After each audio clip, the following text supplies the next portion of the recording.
माधुरी हत्तीबाबत वनतारासोबत काही तुमची चर्चा झालेली आहे? आज मी वनताराच्या अधिकाऱ्यांना बोलवलं होतं, त्यांच्याशी मी चर्चा केली।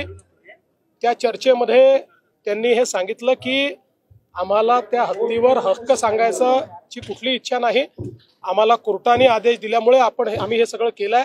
मी त्यांना सांगितलं की मग असं असेल तर तुम्हीही आमच्या सोबत सुप्रीम कोर्टात जॉईन झालं पाहिजे आणि आपण जॉईंटली सुप्रीम कोर्टाला विनंती करू की हा हत्ती म्हणजे माधुरी त्याला तिथेच आपल्या कोल्हापूरमध्ये नानणी मठ जे आहे त्याच्या परिसरामध्ये तिथेच आपण एक रेस्क्यू सेंटर तयार करू।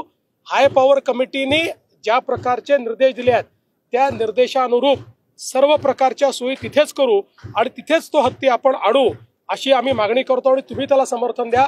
त्यांनी त्याला समर्थन देण्याचंही मान्य केलेलं आहे आणि सोबत त्यांनी हे देखील मान्य केलेलं आहे की जर कोर्टाने अशा प्रकारचं काही आदेश आपल्याला दिला, जो कोर्ट देईल असं आम्हाला वाटतंय, तर ते तयार करण्याचीही पूर्ण व्यवस्था, कारण त्यांना त्यातलं एक्सपर्टीज आहे, ते सगळं ते करून द्यायला देखील तयार आहे।